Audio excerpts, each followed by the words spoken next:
everyone! I am Juan. Ngayon, ako naman ang makasama nyo for the third episode of Saan Ka Dadalhin ng Gardenia mo.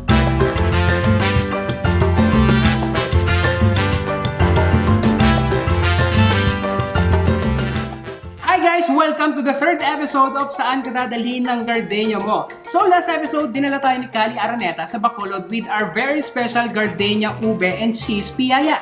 Sino sa inyo nakatry ng recipe? Kasi ako, I personally tried it and the taste of ube and cheese swears a loaf and its aroma. Samahan mo pa ng mango feeling, sabi pa nga ni Kali Araneta. For this episode, pumunta naman tayo ngayon sa Negros Oriental, the city of gentle people. Dumagute City. Ang Dumagute City ay ang kapital ng Negros Oriental at sobrang sikat ng city na ito sa mga turista dahil sa dami ng mga beach na pwedeng puntahan. Nandiyan pa ang Forest Camp at Balinsayao Twin Lakes Natural Park at hindi lang yon. Alam nyo ba na napasama rin ito sa Forbes Magazine's list na 7 best places to retire because of the beachfront living na talaga namang ninanais ng lahat. Wow, sana all, di ba? Pupunta sana ako this year but due to pandemic, we are all forced to stay at home. At ang isa nga sa mga gustong masaksiyan dito sa Dumagute ay ang kanilang Sandurot Festival. Alam niyo ba na ito ay ginagawa tuwing 3rd week of November at sinaselebrate dito ang pagiging hospitable at pagiging friendly ng mga tao sa Dumagute. Locals were known to offer beverages and food for the visitors, kaya naman ang Dumagute City ay binansagang the city of gentle people. And speaking of food, one of their favorite treats is the famous Silvanas. In fact, ito ang pinakasikat sa Dumagute City. So what are we going to do today is the different version of Silvanas na pwede nyo pang regalo ngayong darating ang kapaskuhan.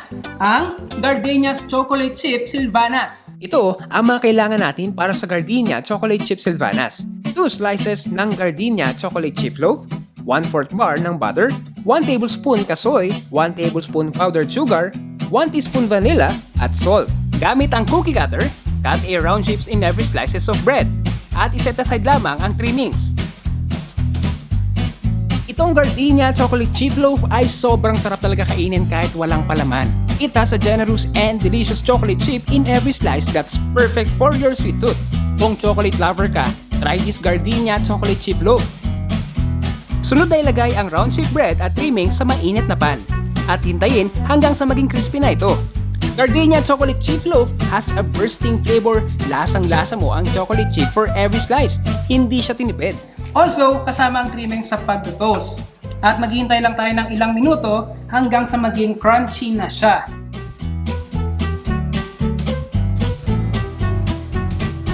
Kapag malutong na ang trimmings, durugin naman ito gamit ang rolling pin.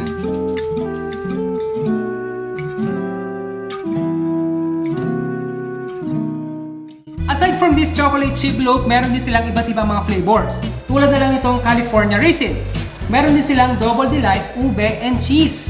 Meron din silang Black Forest, Butterscotch, Strawberry, and Blueberry. Ngayon, gawin naman natin ang ating buttercream. Para gawin naman ang buttercream, pagsamasamahin lamang sa isang bowl ang butter at powdered sugar.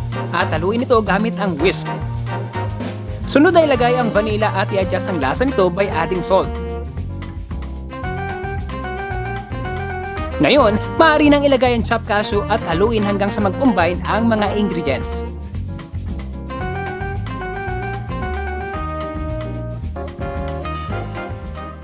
Ang Silvanas ay snack version ng traditional Filipino dessert na sansribal na sikat din sa Dumagute. At alam nyo ba na ang main ingredient na nagpapasarap dito ay ang kasoy? At alam nyo rin ba na ang kasoy ay hindi nut kundi buto? Yung bunga ng kasoy tree ay tinatawag na kasoy apple. And the fruit is really the kidney shape that grows outside of it. Ngayon naman, i-assemble na natin ang ating Gardenia Chocolate Chip Silvanas. Para i-assemble ang ating Silvanas, lagyan ng buttercream ang ating toasted loaf.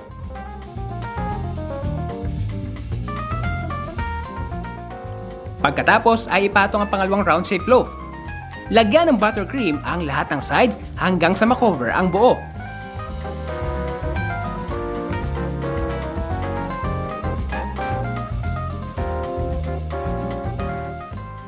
At for final touch, i-roll ito sa ating grounded chocolate chip trimmings.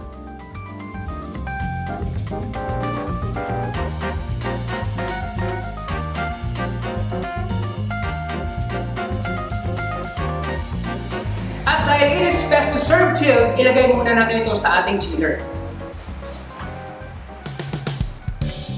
Sino ba naman na hindi nakakamiss mag-travel ngayon? Kasi ako, I don't just travel to see the popular destination, but also to experience the place and know the culture. Sa pagka-travel ko sa iba't ibang lugar sa Pilipinas, iba't ibang kultura rin ang aking nalalaman.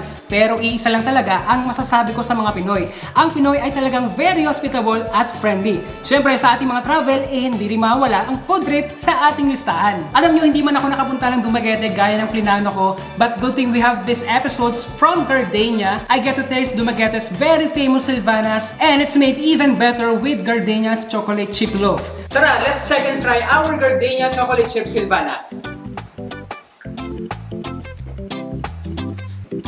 Wow!